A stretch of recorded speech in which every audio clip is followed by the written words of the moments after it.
Muchas gracias, Susan, por Thank you eso. so much, Susan, for your help with translation or interpretation for this webinar where we want to explain a concrete proposal that we're doing from different organizations, different platform, national and international organizations. And we're going to talk about why we're demanding the participation in the reviewing of treaties that allow multimillionaire demands against Colombia. We welcome all the people that are connecting here in these moments from Colombia and from other countries in the world who are here in this webinar that is being organized by La Guajira Le Habla al País, Comité para la Defensa del Agua al Páramo, and the international mission that happened a few months ago in Colombia with the campaign Stop the Transnational Demands, the School of Rights and Political Science in Santander, the Group of Investigations of Collective Rights and Environmental Rights, HIPCA, from the National University of Colombia. And we are going to have some guests, very special guests for this conversation with lots of knowledge about this subject. And next to our brothers in the Guajira and alongside national and international organizations, we are presenting a proposal that's very concrete. We're presenting it to the national government to stop this abuse of the transnationals against our country. And it's because if we want Colombia to become a world power for life, we have to stop this abuse of these transnationals that demand from that are multimillionaire, because in our territories we're saying stop here because we don't want you here doing these projects that are extractive and that threaten our water and our life. And due to that defense from the different organizations, different platforms, like the Committee for the Defense of Water in Páramo de Santurban, like our YU brothers in La Guajira, we have been the target of attacks on behalf of these multinational and attacks against important achievements. For example, in Santurban, they stopped the multinational Gay Star that then changed their name to Ecoro, stopped the exploitation of Santurban and contaminate our water, but also against judicial decisions that are very important. For example, the one from our brothers and sisters who are Waju, in favor of the right to water, to health, and to human rights. So we're going to start telling a little bit about why this genesis or this proposal, social organizations presented un amicus to the Constitutional Court, but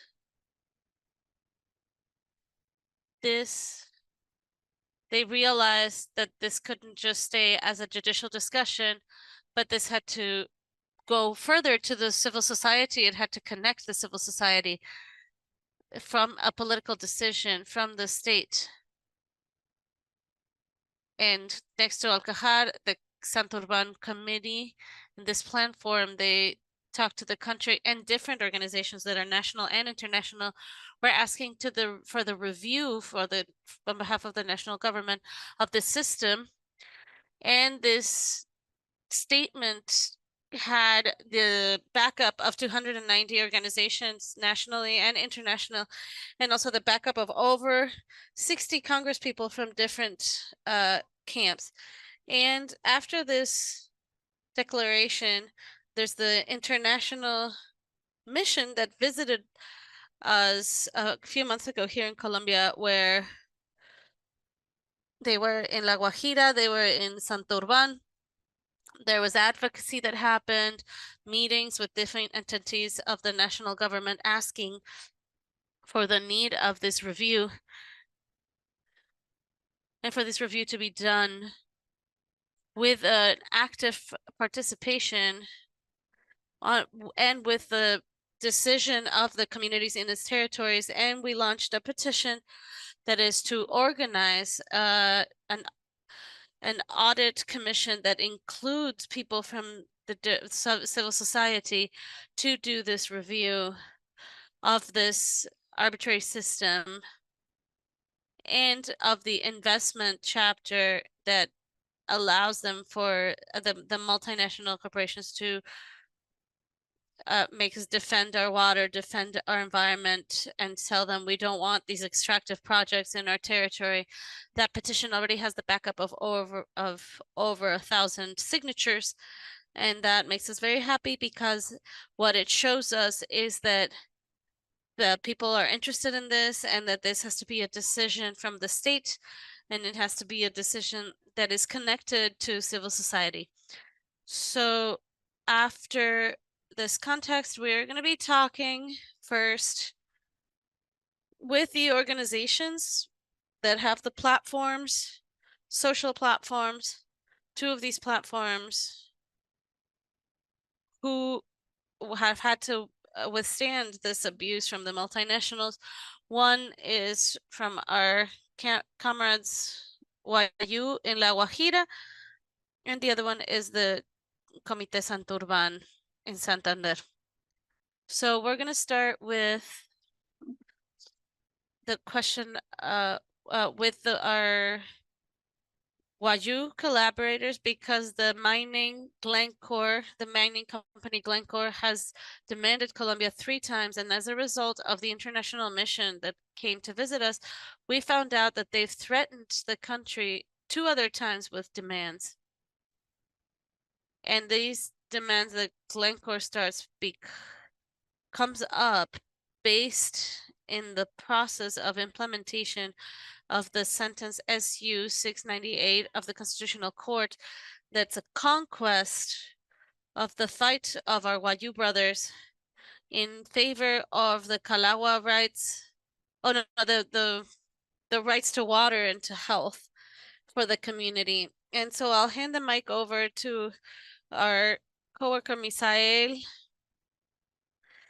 that having into consideration this context, for him to talk to us about why is it important that you all, as communities that are affected on behalf by Glencore, why you must have an active participation in the review of the system and also in the review of the chapter of investments that allow these kinds of demands, multimillionaire demands against the country.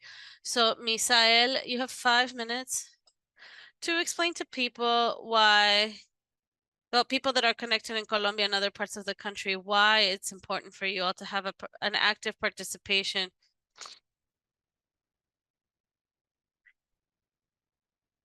Good morning. Thank you so much. Well, why we have to be there? I think that the question here is extraneous, because we're tired of making visible this whole problem that's happening in La Guajira and the communities, in the ethnic communities, because of all the mining activity in Cerrejón. Maybe you've heard the company or the reports that are published, the company is publishing them, but they don't listen to the community. They haven't asked us what is actually happening in each of these communities, what is actually happening in La Guajira, in the Wayuu territory, what is actually happening with the farm workers. Today, what the company is hiding and what they're never going to say is that there's over 16 communities that are displaced because of the mining activity from Cerrejón. They've been relocated on behalf of the company. What happens with that right? That right to life? What happens with the right to live.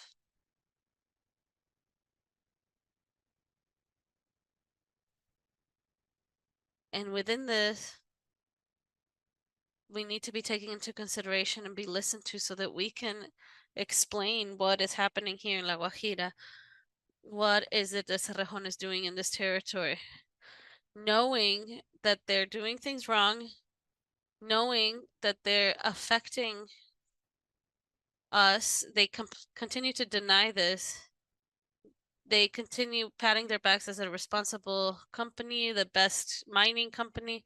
Yeah, responsible, but for all of those damages that are environmental and ecological damages to our health and to our sociocultural environment, for the illnesses, that's what they're responsible. That's what Glencore is responsible for.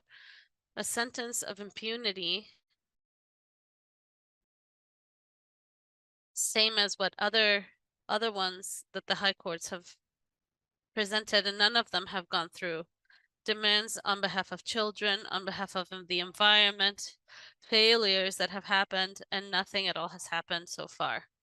And so, aside from that, today we are against them drying up another creek. This would be number 19. They've destroyed 96 bodies of water. Today, Glencore has the gall to come demand the state, because we're not going to let them dry up the last creek that we have, the last source of the river that goes through the Department of La Guajira, that feeds all the Wayu communities. So today, Glencore is suing the state because we won't let them exploit the kilometers in this creek that feeds these communities. So that's why today we say to the government, we've been saying it's in the caravan from the International Commission, that the government needs to remove itself from these agreements that are macabre, that are in favor of the companies. Today, from the territory, we can say that Glencore is a company that's cheating. They're cheating and bribing the state and extorting the state. If they exploit, they win. If they don't exploit, they win. And if they don't, we lose whether or not they exploit. So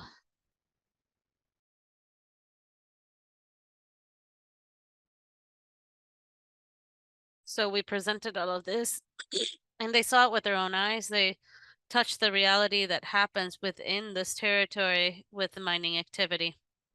So it's very concerning that to not talk about the subject of health today. What is the price that they get when they talk about reforestation, reparation, if they haven't done anything at all in the territory? The creeks, they're never going to give them back. Like they said, that those creeks, they said that they were going to return them, and no. That's why we're demanding today that this creek goes back to its natural flow, because these agreements aren't bringing anything good to us. And that's why we have to be at this table. That's why we have to be asked. That's why today, in the pressure that Glencore is exerting on the state, that's why we have to be heard. Because one thing is what's happening over there, and another thing is what's happening here in the territory. And we are exerting this right of defense of territory, of water and life. That is right, Misael. Thank you so much, Misael, for being with us in this space and telling us about this transnational abuse in La Guajira, that shows also how these demands is also undercutting the judicial power of our country, and it interferes and impedes the measures that are necessary, because this that is happening in La Guajira can happen throughout the whole country. Everybody knows the whole country, and how these multinationals interfere on these measures to be able to defend the peoples that are being affected by these international companies in our territories. And now I'll hand the mic to coworker Sarmiento Lobo from the Committee for the Defense of the Water in the Páramo Santurban, who is gonna tell us about the case of Santurban that currently 3 mining companies from Canada have sued Colombia, but for over $1,000 million because of us putting up a line, as we say, and saying, no, you're not going to exploit Santurban. You're not going to leave without water over 2 million people in Colombia. And that's why, because of an attitude of love for the territory, for dignity from Santander and for all Colombia, because this has been a fight for all of Colombia and they've sued us. So Juan Camilo, I'll hand you the mic so that you can tell us from this panorama if what these companies, these demands that affect the territories, why is it important? What the citizenship affected by these extractive projects in Santurban, why must one have an active participation in the review of this arbitration system, and in the review of the investment chapter that allow for these demands and this international abuse? Juan Camilo, I'll hand you the mic and you have 5 minutes. Thank you very much, Mayreli. Do you hear us? Yes, we hear you fine. First, I would like to send a warm greeting to everyone and every organization that is listening and is also accompanying these processes and have been very key in helping to defend human rights in our territories. And I would also like to especially thank the committee for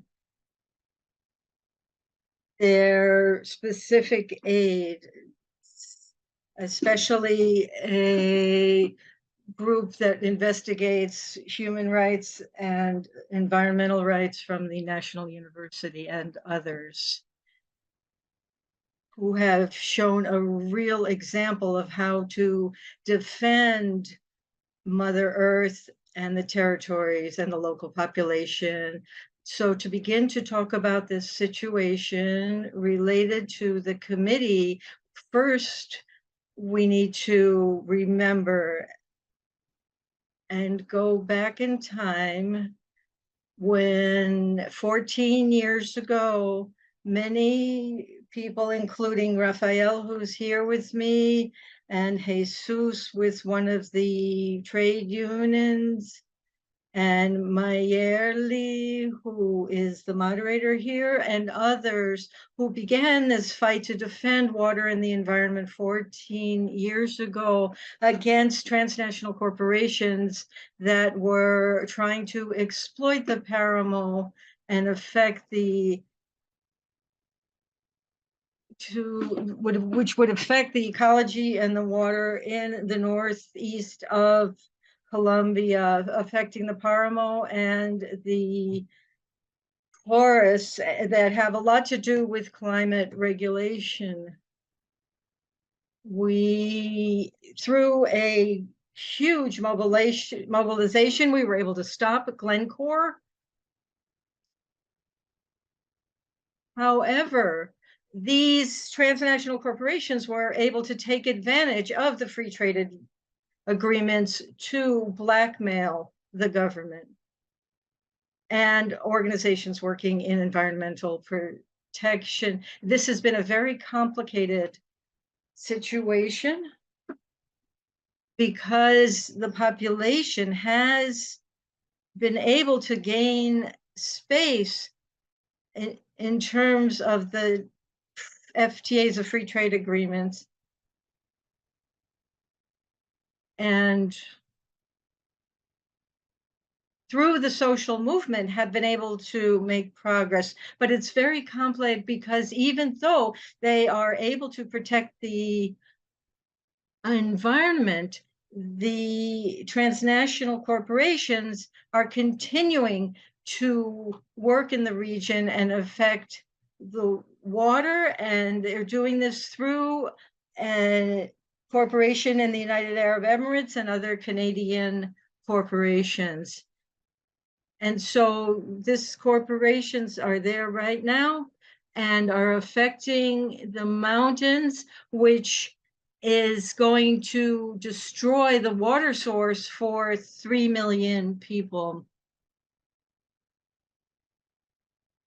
And the courts have ruled in favor of the transnationals.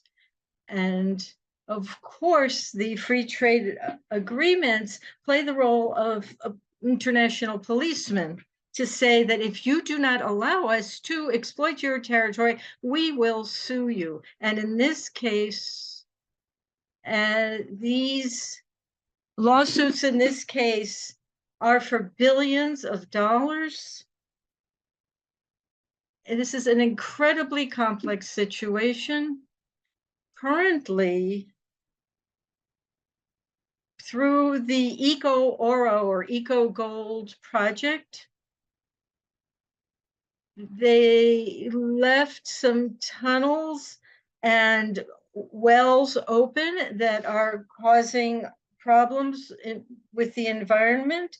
And according to studies, there is arsenic and mercury that is coming out of these holes and contaminating the water that is drunk by people in urban areas.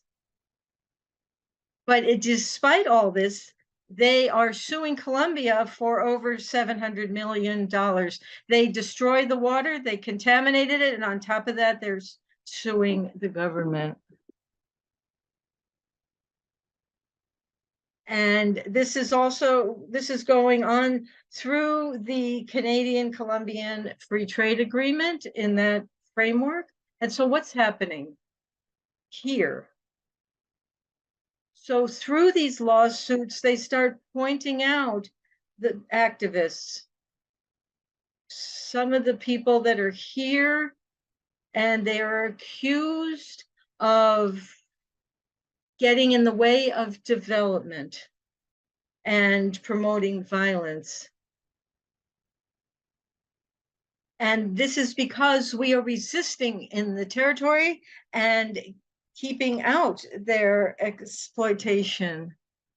And this has caused a lot of strategies that have caused stigmatization and criminalization of these activists. And we want the Ministry of Commerce to take into account the local communities to enable their participation in the review of these systems and to also take down this system that is causing so much trouble. That is so true, Juan Camilo. Thank you very much for the words from the Committee for the Defense of the Environment in Santander.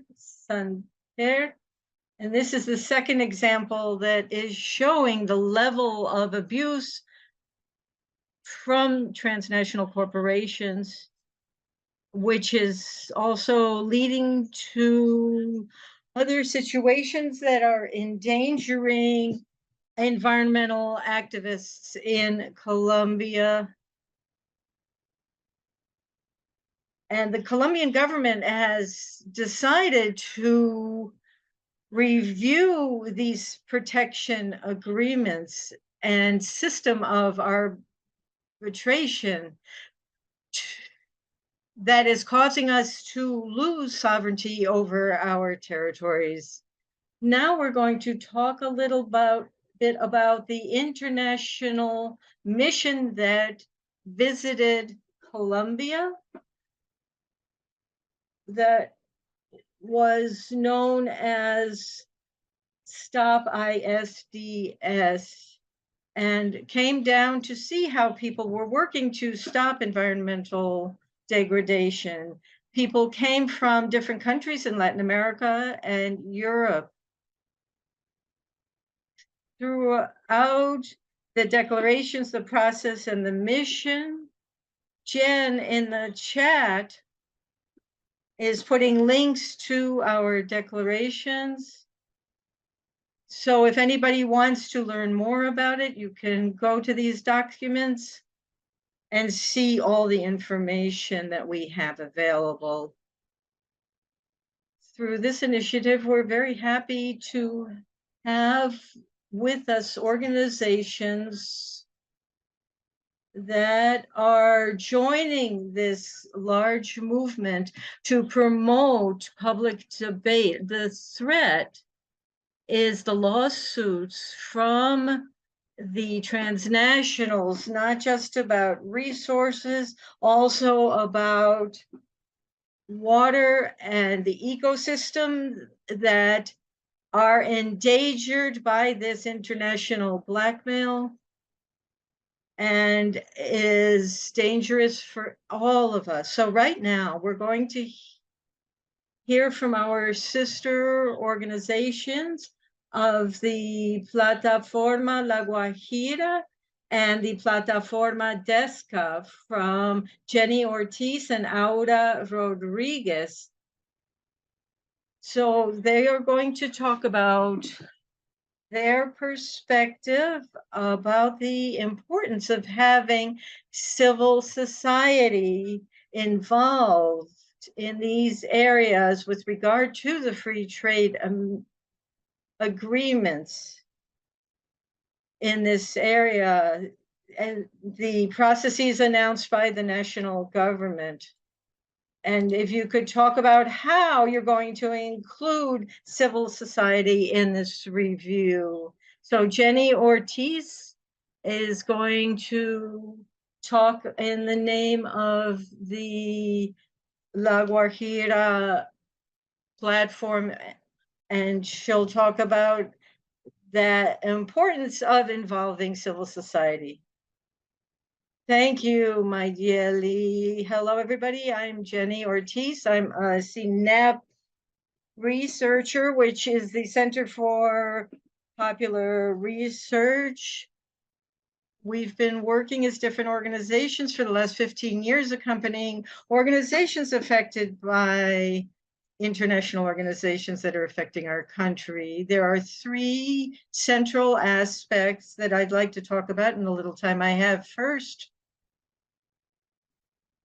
the new government began to review the bilateral and international trade agreements that were signed during governments that were favorable to the business sector and left us in a situation of deep inequality.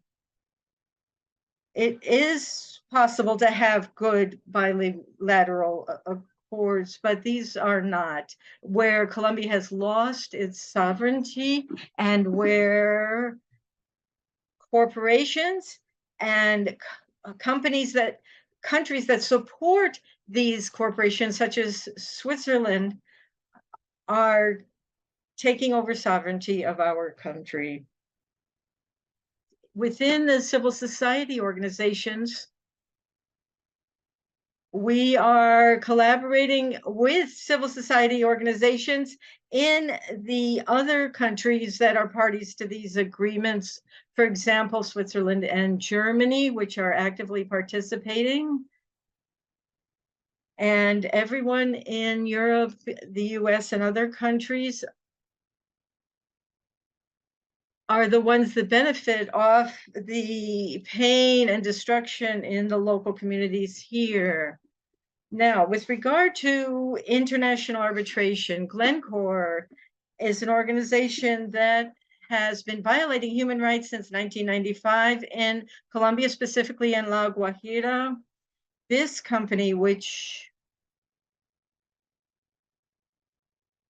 owns a large corporation in one part of the country and then later in another part of the country have been accomplices in human rights violations in a particular way.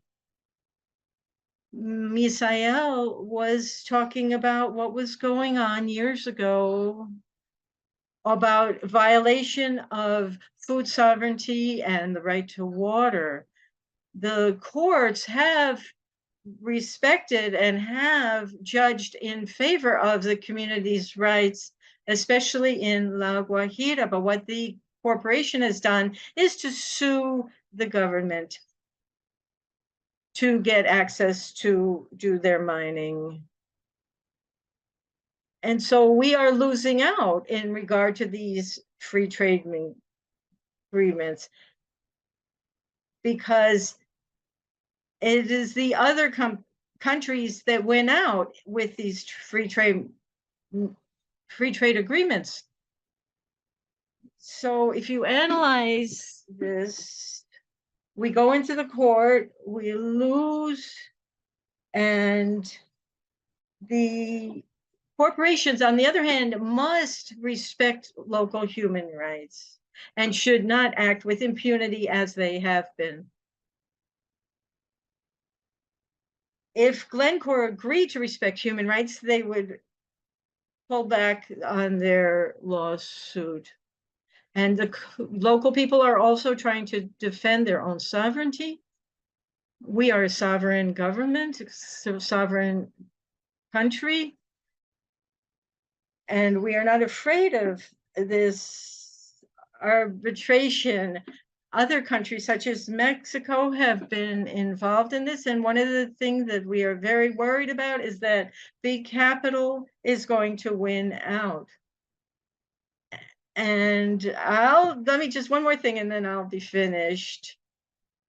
I think that this final element is very important. Finally, civil society organizations applaud the efforts to participate in debate, and we want to recognize civil society organizations, the reports that they've made that talk about the communities that have been victim of these different corporations. And we want this auditing process to be more in solidarity with local people and not just related to payment and compensation, but we also want there to be criminal consequences if they have been found to violate people's human rights. And we want this to be something that will be binding and not voluntary. Thank you, Jenny. Thank you for being with us in this space. And now I will hand the mic to Aura Rodriguez, Technical Secretary for the platform TESCA, to also give us some ideas and perspective on why it's important to participate, but an active participation in the review of these treaties to the defense of investment and this arbitration system. So go ahead, Aura, you have 5 minutes. Thank you so much, Nayeli, and thank you for the invitation.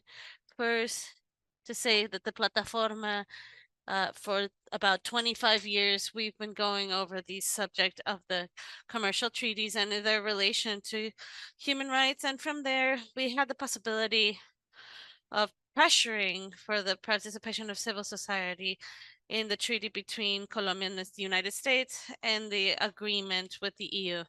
And from there, some reflections that we've done around this subject, and also from others. I think it was important to share some ideas, especially because of why we have to ask for the participation. First of all, we have to change the concept, the relationship between state and society and the place of the companies. The states can negotiate beyond the citizenship.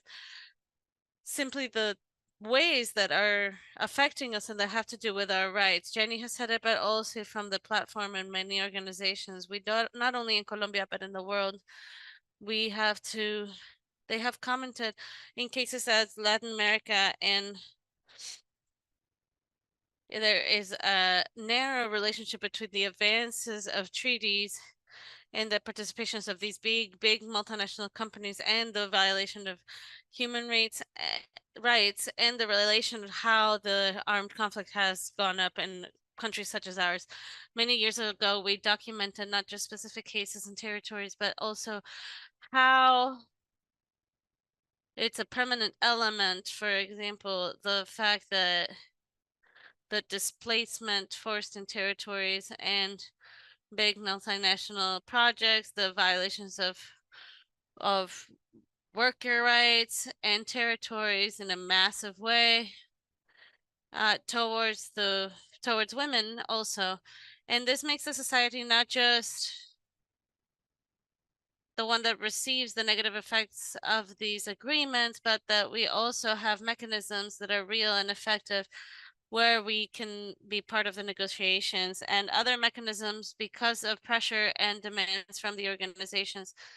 We have had different spaces, but who takes the decisions are, of course, the states on their own. But when I say the estates with the voice of the companies that participate as a civil society in this type of negotiation.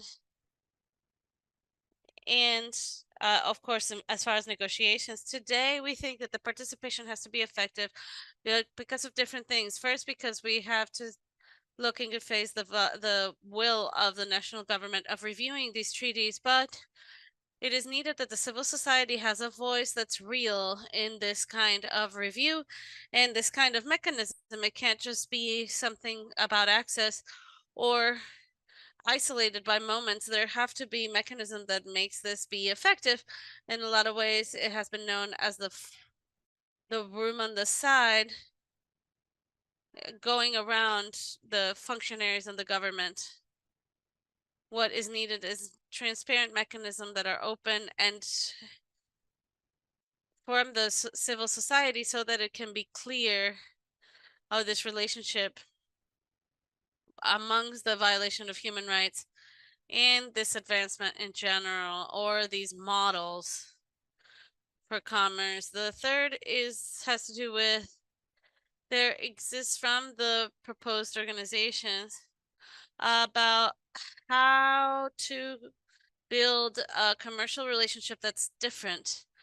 And there's also been reflections globally and from Colombia about how these figures of treaties and all of these mechanisms that allow the companies to be above even the international treaties for human rights, and that has to be reevaluated, and the model of development have to be under discussion, and that has to be part of what we're talking about.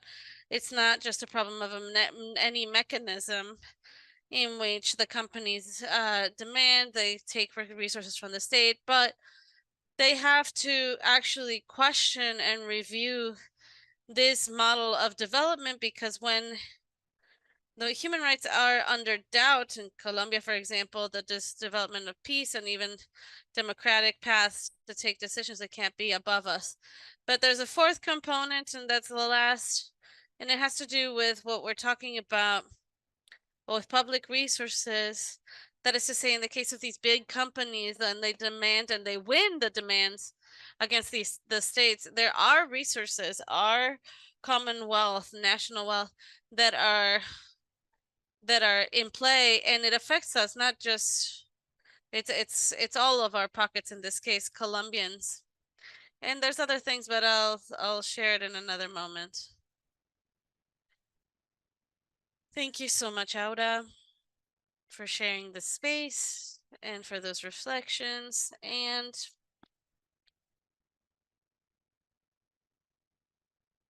we've talked about the importance of social participation in the review of these treaties of protection to investment, the system of arbitration that allows for this transnational abuse in our territories.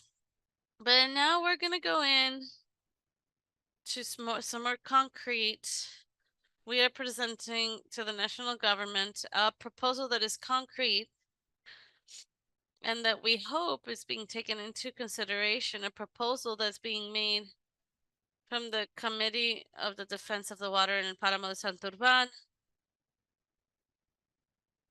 from the Plataforma La Guajira Speaks to the Country, our brothers and sisters from La Guajira, for the Guayú community, and the effort of different organizations, national and international, that are the ones that are with us. We are generating this proposal for this auditory commission from the civil society in Colombia in this revision. And we've talked about the importance of the civil society. We're going to be talking about this in this conversation about how this proposal is being made, how we can have this proposal. And I am happy to invite to the space Javier Echaide, who is a lawyer in Buenos Aires, specializing in international right to investment and international rights. He was also vice president of the Commission of Auditoria of audits and the system of arbitration in Ecuador. And it came from denouncing treaties in Ecuador in 2017. So, Javier, as I said, we've talked about the importance of connecting civil society in an active participation and how it could be added in this audit, what does it entail, how we can do it, what is the possible route that we could implement, and what's the timeline, because that is also important to keep into consideration if we want this government to have the change to be a world power and we can realize this dream. Welcome, and you have 10 minutes. Thank you, and thank you for the invitation. And thank you for giving the opportunity to be able to do this concrete proposal, because it's good to take advantage of these experiences that happen in Latin America in the system of protection of investment that affects the entire region, especially in Colombia recently, but all the countries in Latin America. I'm speaking to you from Buenos Aires. I am Argentinian, I'm not Colombian, but I was part of the auditory commission independently that happened in Ecuador a few years ago. And the idea is to show you a little bit about what this proposal was about. So we're going to try to share this screen.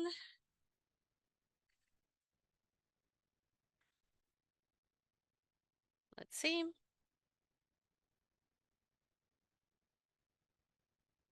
Let me know if you can see it. I think so.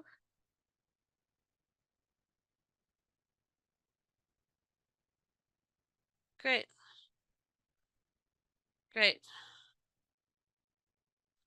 As I said, a few years ago, there was a commission that was confirmed independently about the treaties of investment and arbitrary system. This happened on behalf of the Ecuadorian government. The idea was to realize, to do an audit in an ample sense, that your judicial audit, accounting audit that could take into account the considerations of the impact in investment. This commission was known as the CAITISA, and I was the vice president of this commission. Dr. Carlos Gaviria, who's Colombian, who passed away a few years ago, was the first president of that commission, and Cecilia Olivet from Uruguay was the second president, and she's the one that turned in the final report to President Correa. The confirmation of that commission, auditory commission, was independent. You can see the commissioners here, those of us who were members of the commission. The ones who are in blue were part of are members of the government in Ecuador. There was 4 ministries that were the ministries that were affected by the multinationals demands. This has affected the different areas of the government. And so it was called the Great Ciceria, the foreign relations, the planning and development for different ministries that Ecuador has. Also, the judicial secretary for the presidency, and a 4th minister that's the politics minister that was also affected as part of this commission. And then the rest of the commissioners, it was all of us commissioners that were independent. As you can see, the majority of the members of the commission, we all came whether from civil society or specializations. We were commissioners specializing in and mostly countries that were foreign to Ecuador. Just the commissioners that were independent. Only one was from Ecuador, Piedra Mancero. The rest of us were foreigners, including Sonaraja from Malaysia. But then the rest, we all were from Latin America. And there was a mixture or several disciplines. It wasn't just lawyers, it was also economists, experts in international relationships, etc., in different areas of social sciences. We were doing studies as far as how treaties for protection of investments and the arbitration demands against, in this case, Ecuador, how they were affecting the interests, the rights, and the policies of the Ecuadorian state, as was mentioned before. All these demands had to be paid by the public funds from the state, and those funds that are made up of the taxes from citizens. And in that sense, that's the public interest of all the people that live in the territory that's being sued. This is a structure, map, let's say, that's simplified of what Kaitisa had, so that you can observe here. We had, at the moment of forming the commission, we had the possibility, obviously, of naming our own authorities. We all unanimously naming Dr. Gaviria as a president, but also an important part was to be able to make up our own methodology of investigation. That is to say, how to do the audit. In that sense, it was key to be able to establish those parameters, to be able to investigate. We divided the methodology of investigation of commission in 3 sections. One that had to do with the treaties themselves, the investment treaties themselves. It was an area that I was in charge of. The second axis was the demands, everything that had to do with how the multinational companies, transnational companies, were suing the Ecuadorian states. For example, the CIADI, which is the most used on an international level, but it's not the only one. And there was an investigation there as far as other demands and possible threats of demands.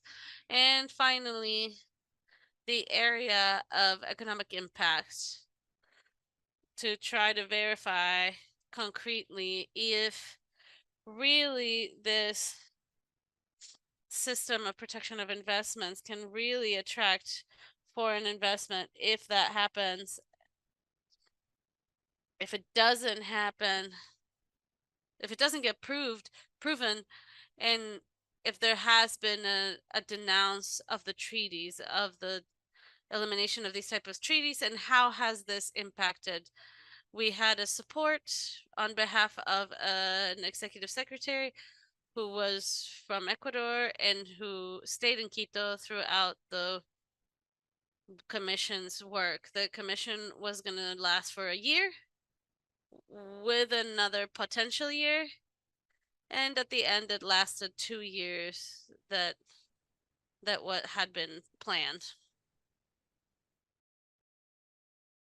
We did a final report that was submitted to the president, and I'll talk about the results now. Here,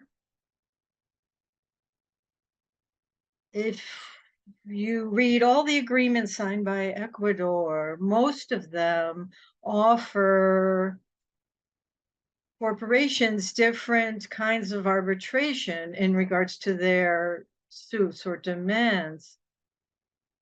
And so there is a diversity of offers, but only two have been used, the CIADI and the UNCITRAL rules, which are international arbitration rules.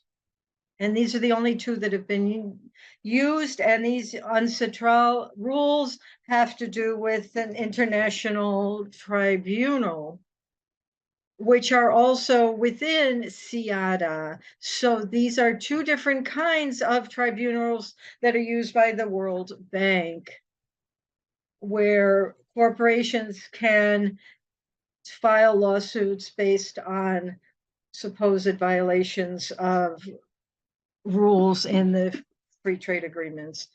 Here are the effects of the lawsuits in CIADA for Ecuador. That is from the Ecuador's Attorney General.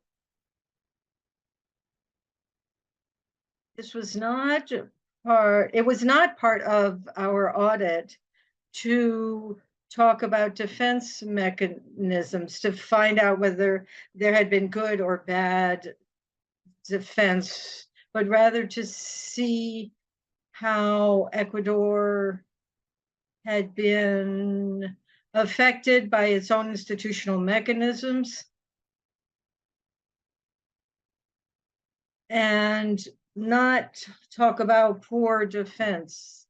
The problem is not who is defending the state, but rather who is setting the rules for these mechanisms, because these investor-state dispute settlement mechanisms favor the transnationals. So there is a huge probability of losing, for a country to lose under international arbitration following the rules of the game in these agreements. And the system that is designed to put public policy in the witness stand by taking advantage of international capital, because national capital is at a disadvantage in terms of the use of these mechanisms. What we observed finally was that most of the agreements in the case of Ecuador did not go through review by the Congress before they were adopted. They were just adopted as is by the government in power at the time without any kind of oversight by the country through either a vote or the Congress, etc. Another thing that was very important and which surprised us is that we found evidence that most international corporations come from countries with which Ecuador does not have a trade agreement. So there was no attraction which is one of the for Ecuador, which is one of the reasons why these agreements are entered into. And this is an old argument from the 1990s, because they say if you sign these agreements, investment will come. But this has showed us empirically in the field that Ecuador was one of these cases where signing agreements did not bring the kind of investment that was desired. And that these agreements and the arbitration that is part of them is decisive in terms of these lawsuits, which have a chilling effect on expanding rights and can bring about transformation in public policy and regulations that affect funding and can end up causing huge problems for the country because they are overwhelmed by lawsuits that are favorable to the investors. Finally, we recommended to Ecuador in our report, which was a non-binding report for the president, is that we denounced by leaving all of these agreements that Ecuador had signed and starting over with new rules of the game to give the government of Ecuador better opportunities to exercise their sovereignty with more benefits for the population. And public support and engagement is very important to these processes. And based on the audit and the recommendations, Ecuador did denounce the free trade agreements. And they didn't do it in a heavy-handed way. And the risk that there was, which ended up not happening, is that international investment would pull out of Ecuador. What international investment wants to do is to make a profit by following the rules of the game, but not thinking that their investment is going to fail to then have to go to the courts and to international arbitration, which might rule in their favor. But this is simple for international investors or any kind of investors. They prefer not to go to arbitration, but if they have to, they will.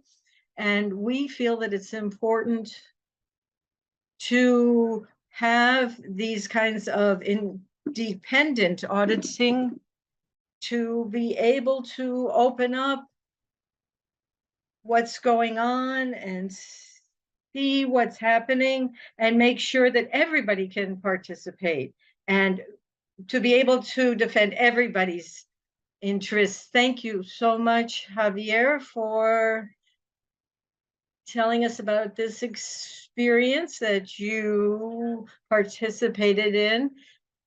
Ecuador's experience with review of the investment protection mechanisms. And it's important to highlight that this did not chase away international investment by challenging these extractive projects, which was questioned because it is a danger to the local ecosystem and environment and the water and the local population, etc. Right now, we'd like to welcome Maria Paula Arenas Quijana, who is the Director of Foreign Investment and Services of the Ministry of Commerce in Colombia.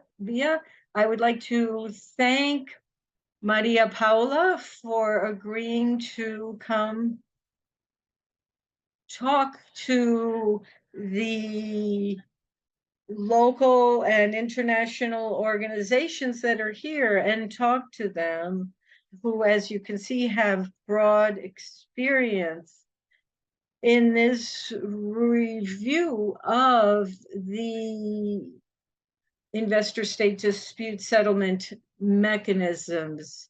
And they are making proposals. And Colombia's government is supporting this. They have already released their agreement with regard to these ISDSs. So Maria Paula, welcome. Thank you so much for agreeing to talk to us. We would like you to explain what this review of these international investment agreements involves, which has been or is being done publicly by the Ministry of Commerce. And if you could explain, and then we would like to ask our panelists to respond to this proposal as part of civil society with regard to auditing these agreements. Welcome, Maria Paula. The mic is yours.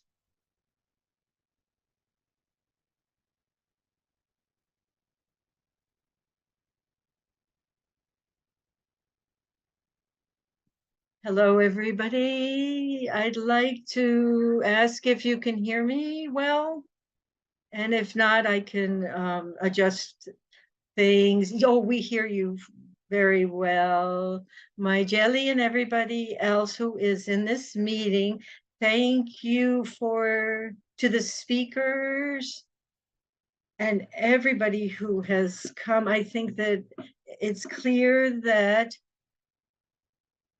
we are taking into account everybody's suggestions. We had a public hearing in May, which was very important to us. So we want to take into account everybody's opinion before moving ahead. I don't want to repeat what's already been said,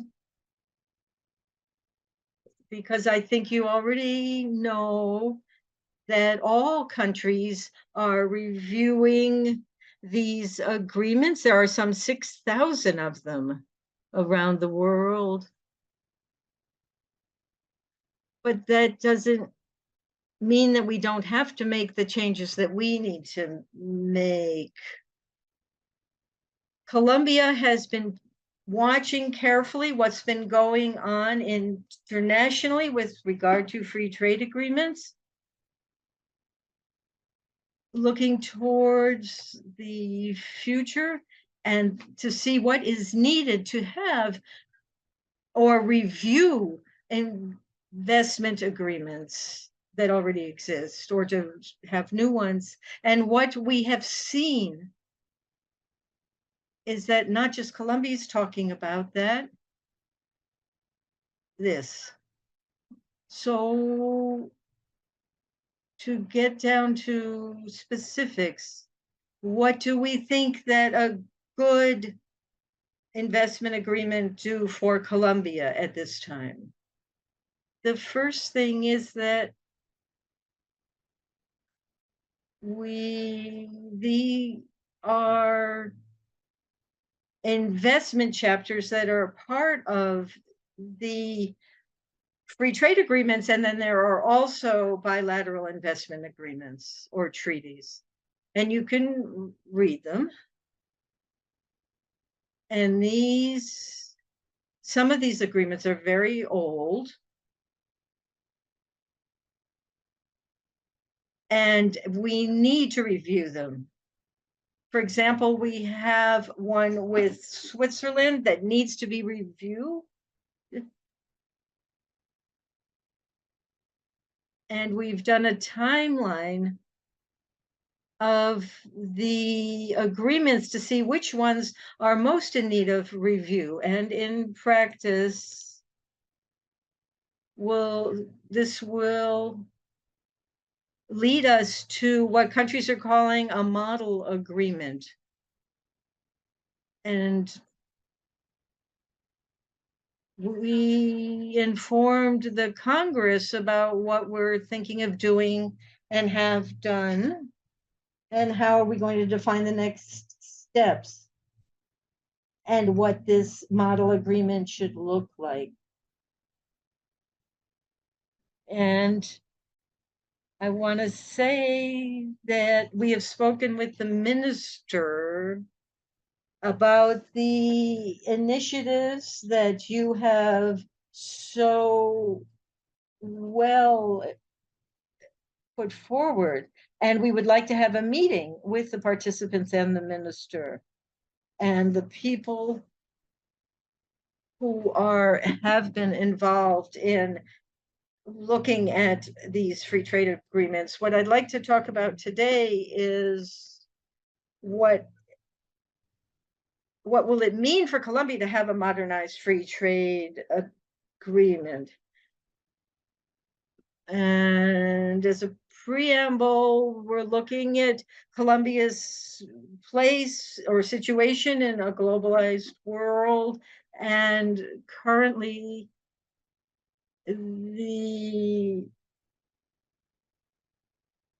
there is a lot going on internationally that is illicit, that is affecting Colombia. Through measures that sometimes are legitimate, that have the need to protect legitimate interests like the environment. Often it also happens that the states stop regulating and taking measures because of this, and we don't want to fall into that either. So for us, it's important to do this movement, and what did we have to keep in mind to do this adjustment? What should be a modernization or an investment agreement? You know that the Constitutional Court had two sentences as far as the need of adjustment through the recommendation of the court, and those adjustments were made on the investment standards that today have been discussed a lot, and their discussion is due to their ambiguity that exists when interpreting them by international tribunals of investment.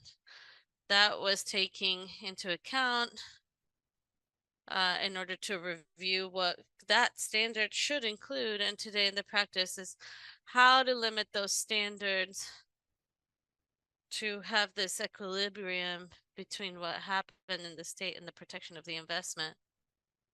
That can also be reviewed in all the forums. You know, there's a forum about procedure of investment controversies where we can there's discussion, and not just the standards of investment as a procedure, but also the rules of the investment state.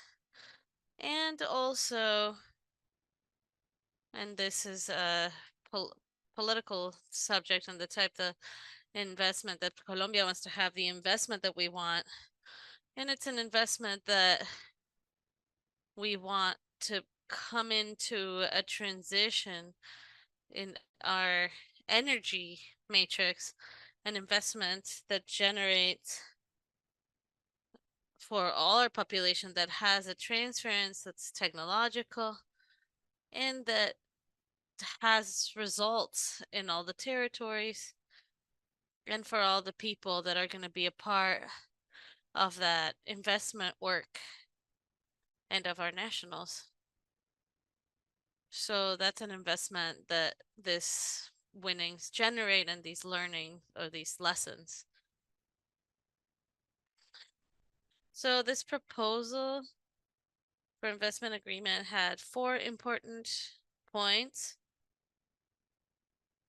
This is in the area of application. What Colombia believes is that it has to be very clear what comes in and what doesn't come in, especially in environment subjects. We have to do an exclusion of these sectors that don't form part of a protection of this type of agreement, like water resources and jungles. That has to be clear. a supremacy of the right to regulate. The states are sovereign, and they have not just the right, but the obligation. So that has to be really clear. The third point is the limitation of the adjustment of the clauses that we've been talking about, a treatment that's just and equitable, a nation that is favored, and a protection and security. All of this has to be looked over. Experience has shown us how these standards have been interpreted, and often states don't know because they're not thinking about it, but often, and it hasn't been an interpretation that we can say, oh, this is in agreement with the interest of the parts that are being negotiated. Often it's because two states are the ones that negotiate.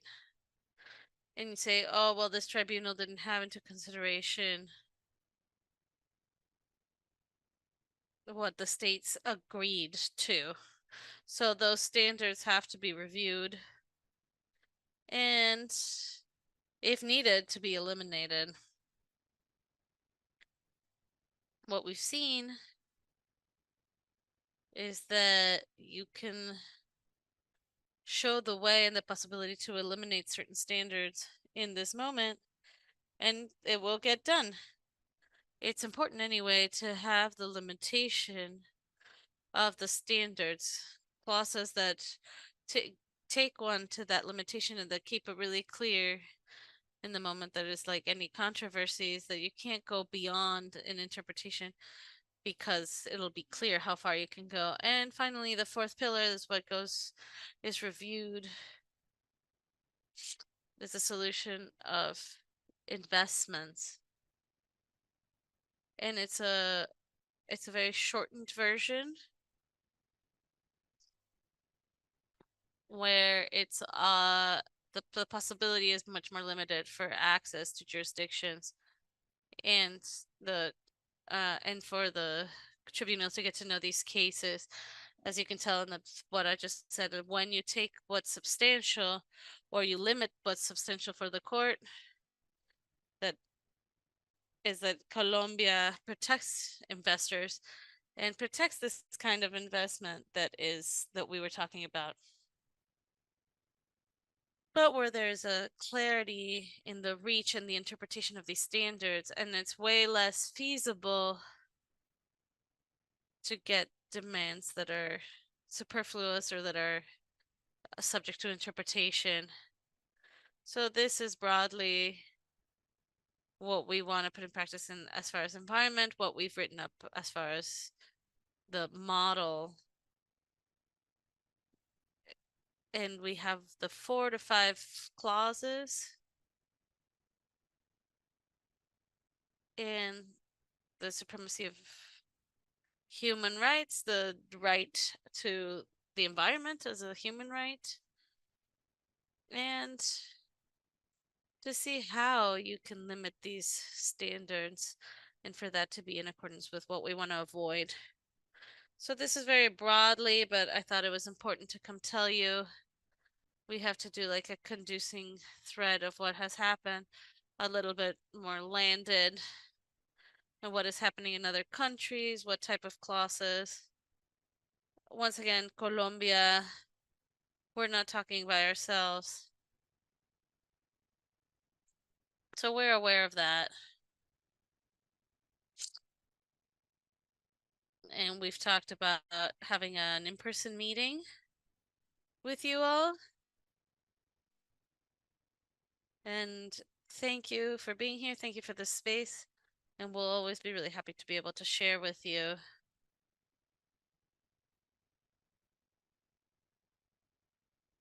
Thank you. Thank you, Maria Paula, for being in this space and for telling us about what the reach is going to be, or how you're thinking about it from the Office of Commerce as far as these treaties. And we also celebrate that from the to have a meeting in person, to plan a meeting with us in person. And we will look to see how we can create that space. And so after these reflections that the organizations had, national and international, I want to call the two platforms for civil society that are with us in this space and that reflect the transnational abuse for the territories and how this threatens our sovereignty, how this threatens our water, our ecosystems, our health, our human rights.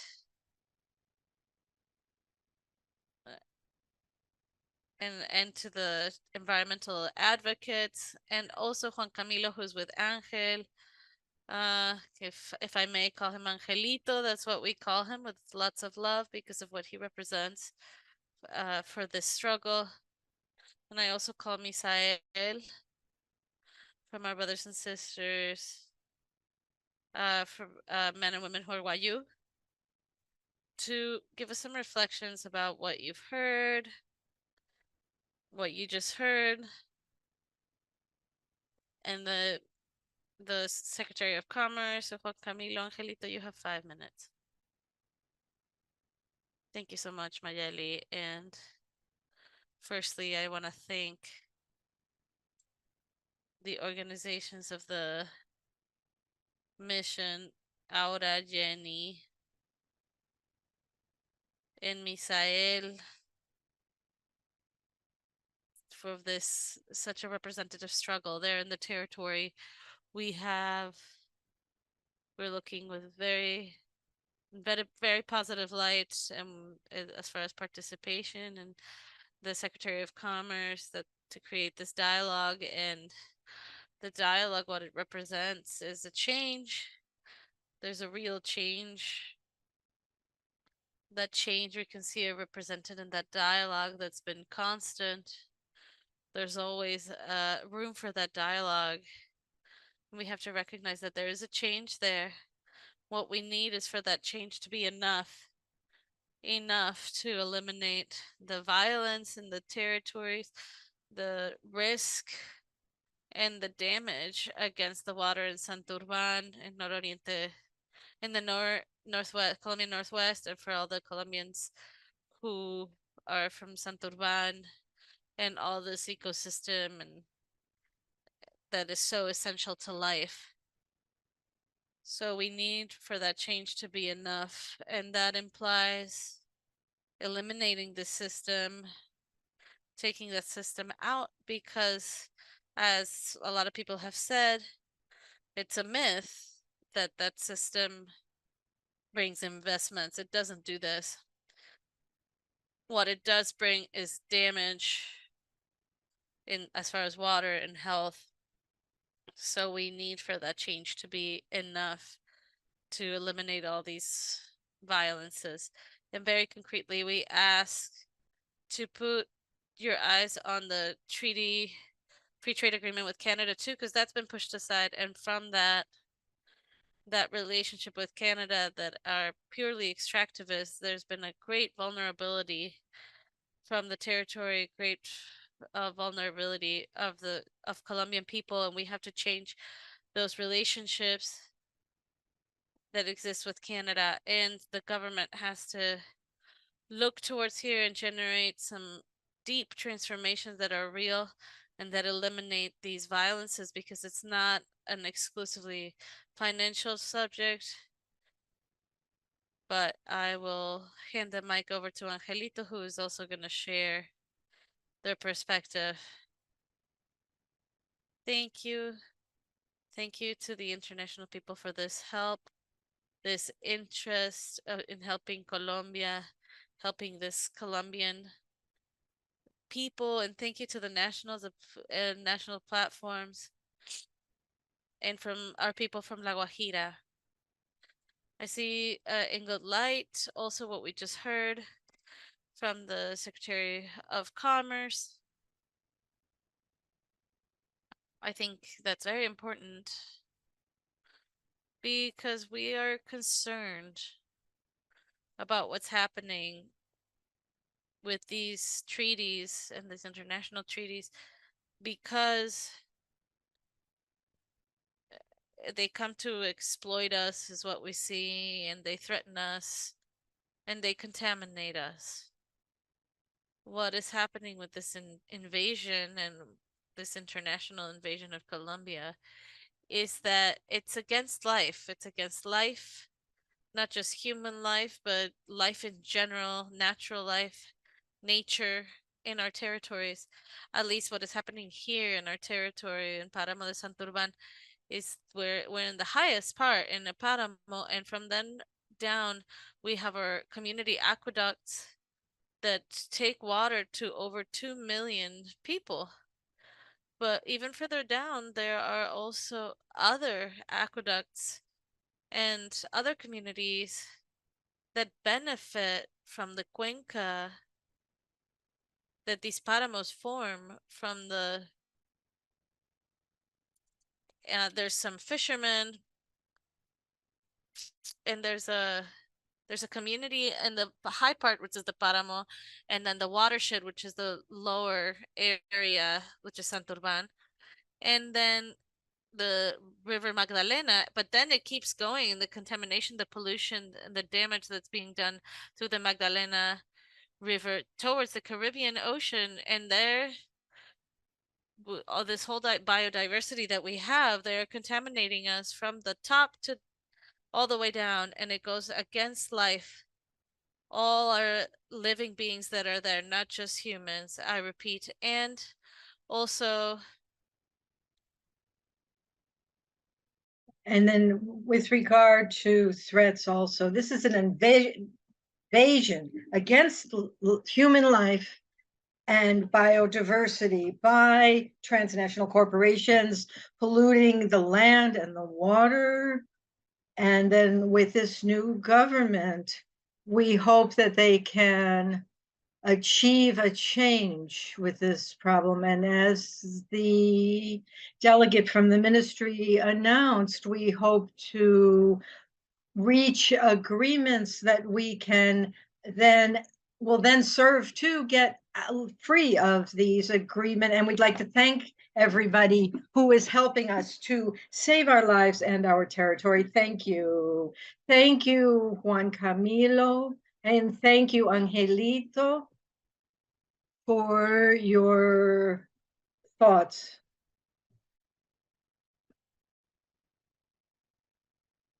From the Plataforma Santurban and the Committee for the Defense of Water. And what you've done to defend the Páramo in Santurban, and all your work has served to help save the ecosystem and the water for the local people. Now I'm going to turn it over to Misael from Fuerza de Mujeres YU. Please. I also want to just mention that we are going to choose 2 questions from the chat or the Q&A. And then each of the 2 questions will be given to our panelists, who will have 3 minutes each to answer. So right now I'd like to give Misael the mic, who works with Fuerza de Mujeres YU and has been working alongside us throughout the entire process. Thank you. I'm still on the road. And I want to thank Jenny and Angelito from La Guajira. I've been listening also to what the delegate from the ministry just said. We have one concern. Hang on a sec. Oh, it was our concern, based on what we have been listening to here,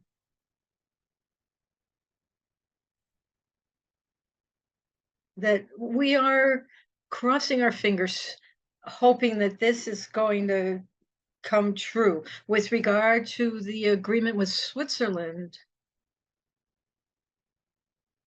all of us who have been involved in the process and who are fighting for our territories, people from the communities,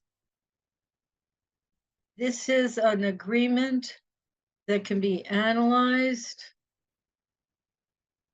with regard to our own environment. We have to look at who is benefiting from these agreements and what effects are they going to have on the territory. For example,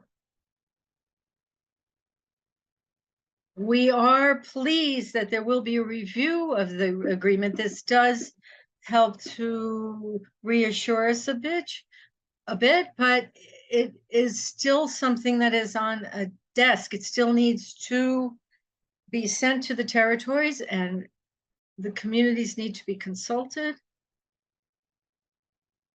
The speaker's connection is weak and is cutting out. Those of us who are affected by the agreements,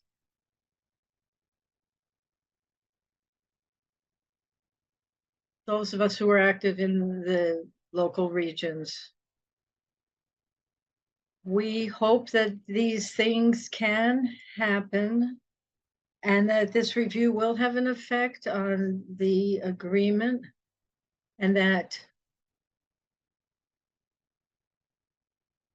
it can help to lift this great weight off of our local regions that we've been suffering under, and that it stops harming what we do have.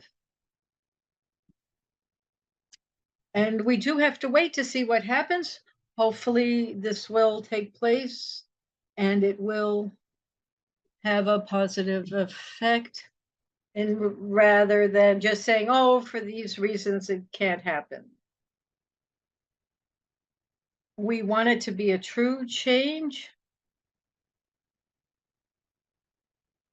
With regard to the dialogue that Juan Camilo mentioned between the government, the civil society organizations, and the local population, that needs to happen too. Thank you. Thank you, Misael. Javier?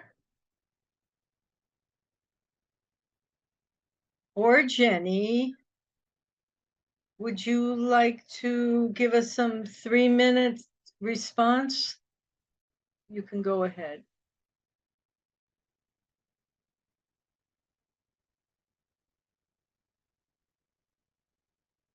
So shall I go? Yes, please. I insist that public participation is key, because Colombians in each region are the ones who are affected. We also see, and the delegate from the ministry mentioned this, that this is not just something happening in Colombia. And Latin America is one of the most affected regions with regard to free trade agreements. And what we're seeing is that there is a closer and more direct connections between multinationals and natural resources, which can lead to social conflict. There is not a lot of literature internationally about the intersections between civil unrest and the effects of these free trade agreements. However, there has been a lot of experience in the regions themselves. The people know.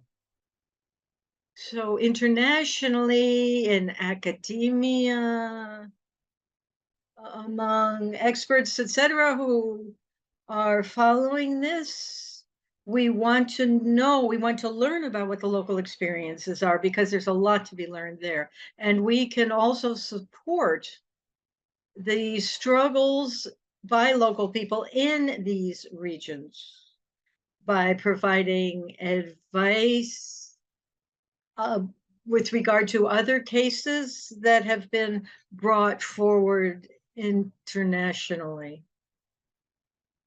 So those of us who have been lucky enough to participate in the international mission to Colombia were able to learn from all of you about how you are suffering the consequences in local regions. So we take back these cases and analyze them to provide solidarity to your struggles, and also to open our eyes even more to the threats that this system involves.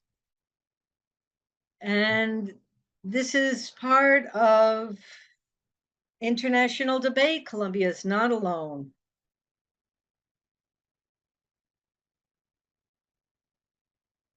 It can be a leader with regard to a review of this entire area and agenda and the effects on local people and regions inside countries.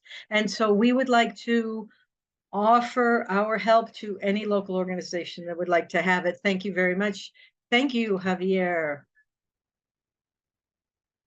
Here we have a question for Maria Paula, who is the Director of Investment and Foreign Investment and Services of the Ministry of Trade. The coming year will be the 10th anniversary of the agreement between the United Kingdom and Colombia. After 10 years, it's possibly jointly to agree to change in the agreements. For example, remove the CIADA system.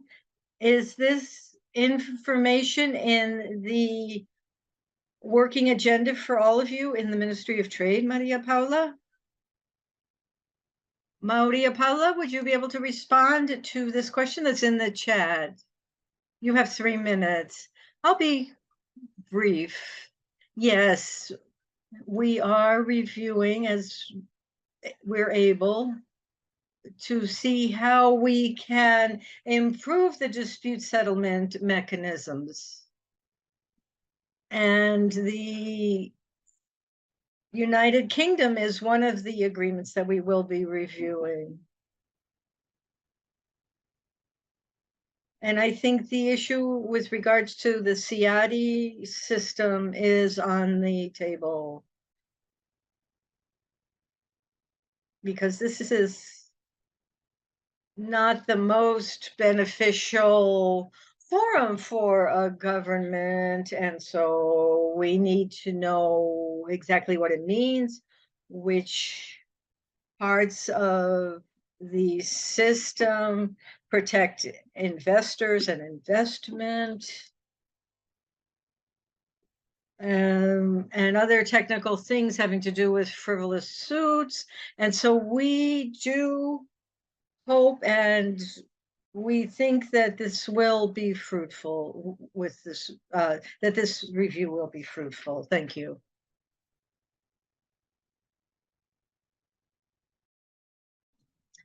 Thank you, Maria Paula.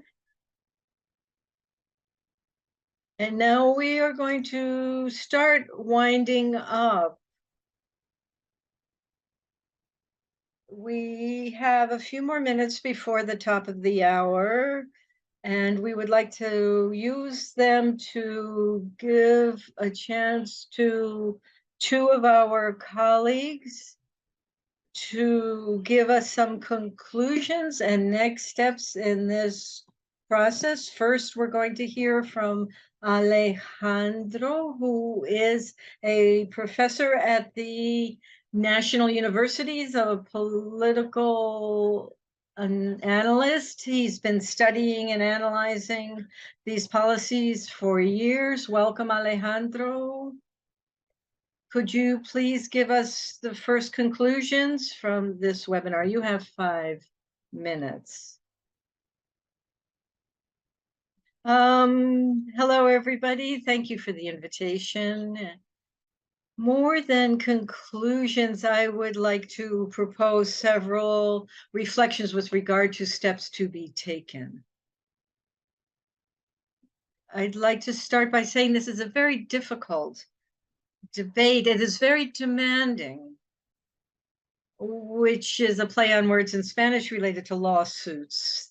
So talking about demands or lawsuits against sovereign states has to do with the core of the redesign of institutions since the 1980s.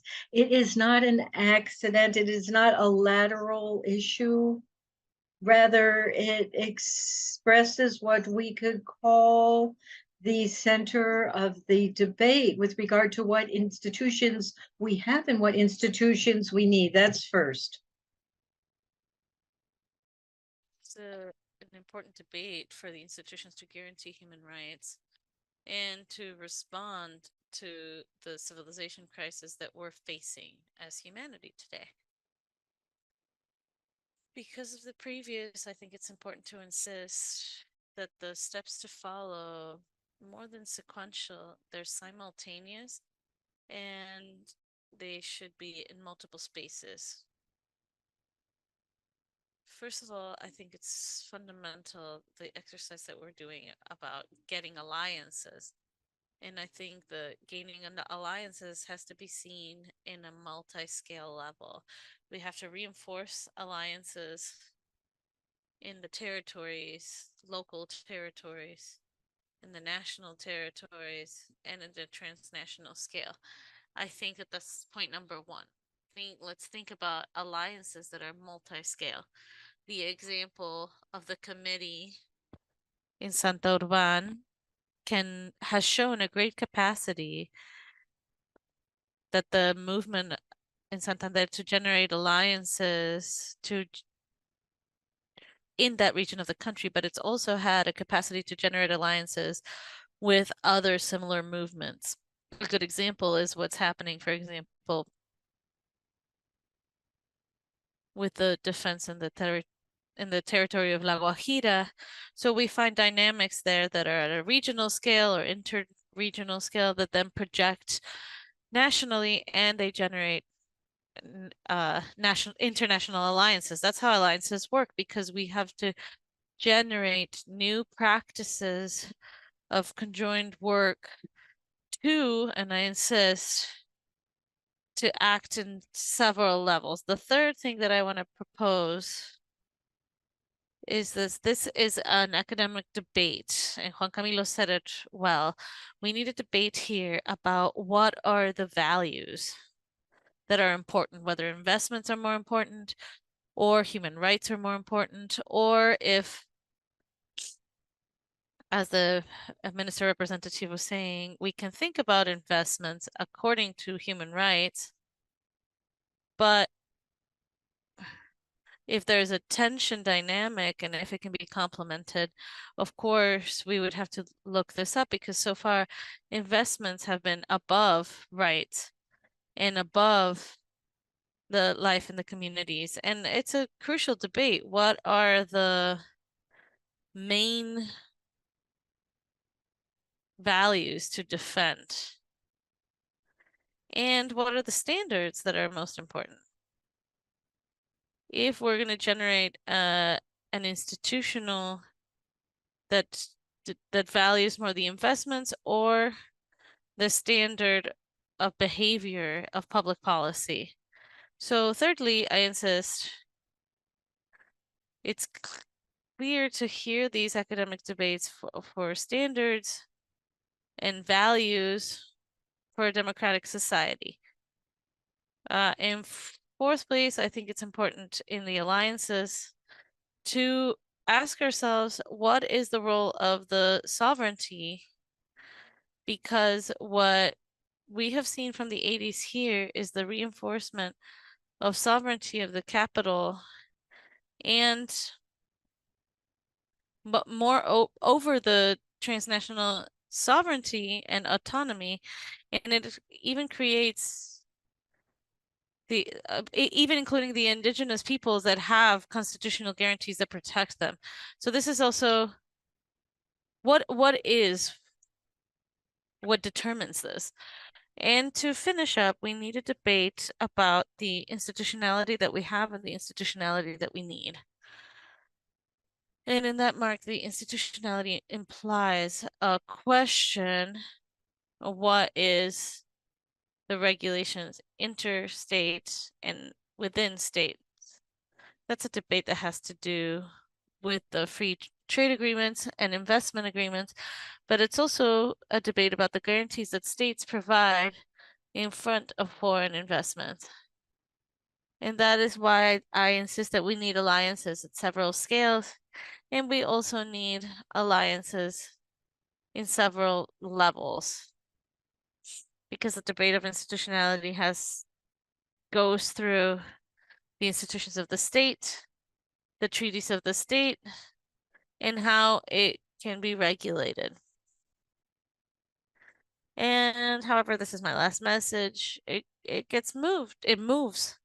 It moves because throughout the planet, there's a series of initiatives that are trying to destroy that power in the capital, and while defending the territories of human rights, and that gets moved. And today we have a different reality with a different government, with other possibilities of public policy, and also with the possibility of having victories short term. But it's important to keep in mind that that only will get decided at the medium and long term. But as Keynes was saying, at the long term, we'll all be dead. So the question with climate crisis is long term, humanity wants to survive this crisis that this transnational capital has taken us to. Thank you for the effort. Thank you for listening, and big hugs because we've learned a lot. Thank you, Alejandro, for those conclusions and those steps to follow what is coming. And I heard my compañera Cindy Forero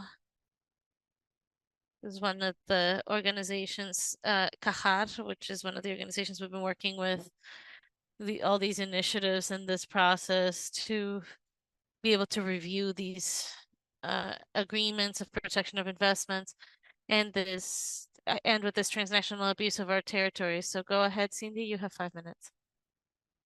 Hi, Mayerly. Thank you so much for the space. Hi, I'm a lawyer for the Cooperative of Abogados and this organization that's non-governmental that promotes human rights. Thank you for the space, and we want to leave a few conclusions, but also some respectful petitions from the ministries that are here today. And this has to do with the petition that the communities have made to be able to participate in that review of the investment agreements, free trade agreements that has been mentioned by the ministry. That is to say, not only to ask them to a meeting, but for that review to be able to be an important review that gathers the communities and that can be both for the investment agreements and also the clauses for the free trade agreements that get the mechanism and the solution for the state. And this was something that was mentioned in the declaration and the audit that was made and what has been done with the different ministries. One of the asks from the communities has been to not, and it's not just a subject of revision, but to also denounce this system. And they've also asked to do the recommendations of the UN to rescind all the international agreements of investment. And in that way, what the communities have referred to is that the sovereignty of the state is under risk and the judicial independence is under risk. One of the ways to protect the state and sovereignty is to eliminate that mechanism with the end and to be able to have defense of human rights and collective rights and the rights to environmental defense.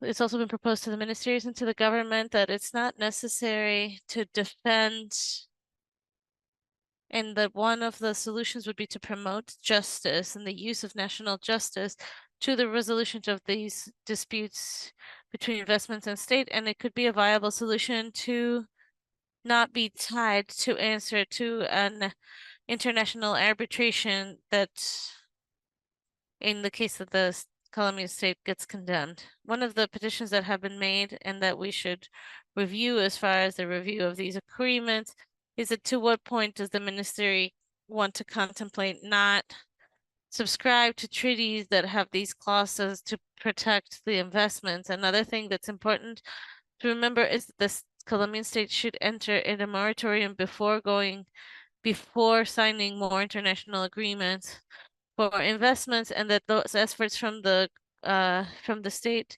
has to center to create mechanisms to for accountability of the violation of human rights and for the collective rights. One of the things that was said in the report that was done for the is that the Colombians are alone in this review process, that they have a lot, if they're not alone, they have a lot of alliances in other countries and that can help. And these governments have stopped the privileges of foreign investors and have finished or ended treaties. Countries like South Africa, India, Pakistan, Indonesia, Ecuador, and Bolivia, aside from the removal of the treaty between Canada and the US, and they renegotiated the free trade agreement known as CUSMA or TECMEC. So renegotiating the agreement that exists, it is possible, but it's also leaving the mechanism is possible, and having the experience of the process of the CAITISA and what Javier tried to explain to us, but also these other countries, that's not just one, but a ton of countries that have said we can't allow for this system to go over sovereignty, go over the judicial independence, and beyond that, in the moment of having decisions of the human rights, we are faced with international demands that not only touch communities, but also touch all Colombians, because they're taking out of our pocket, they're taking our resources from the state that could be destined for the great reforms to pay for an arbitration that's international, that's just. So one of the bets that are being proposed is a bet from the or a proposal from the communities is to take into consideration in this review, and this thing that is being proposed gets to the hands of the Minister of Commerce, gets to the hand of that ministry, and to have all the support to move on from these unfair demands that are stopping to take decisions and benefit in the protection of human rights collectively and environmental. Thank you so much for the space, and that is all. Thank you, Cindy, for these remarks that are so important and so relevant as far as time. We have to start closing. And there's a few questions that I think are important that were made in the chat, but we're not gonna answer them now, but we will take them into consideration in all the spaces that we will have with the national government. The meeting that in this space that the delegates from the ministry mentioned, or the Secretary of Commerce, and in the other spaces that we're going to be having. We will keep these in mind. Thank you all from Colombia and other countries that were connected in this space. We really are encouraged, and we see this proposal, and I think that the big conclusion in this space is that we definitely, the review of these treaties and these agreements, protecting investments to be in this international arbitration has to go through the participation active and with the power of decision from the communities of the social processes that are in the territories, in the Colombian territory, resisting this transnational abuse, that have lived in their own bodies what it is for these multinational corporations to come to the territories to start imposing these extractive projects that leave us without water, that destroy our strategic ecosystems. This abuse has to stop because we need Colombia to become a world power to protect ecosystems, protect life, and like they said here, first human rights, to the guarantee of human rights first, and the protection of water beyond these interests, transnational interests. We celebrate that on behalf of the government and the Ministry of Commerce, that they announced that they want to meet with us to treat the subject. We are gonna propose this that comes from the organization, that comes from the social organizations, to do a different auditory system to different sectors of social organizations, academy, and other different spaces that represent civil society, so that for this review. And I'll finish with what my compañera Cindy, for my coworker Cindy said, it is possible to leave, to get out of this system of arbitration. It is possible to do this revision of the treaties, and it is possible to put the defense of water above, and the ecosystems and life, to put those first in the Colombian population. So thank you so much for being in this space, the people that registered, and you will get the links on the via email. Whoever wasn't able to you'll get all the links through you'll get the recording of this space.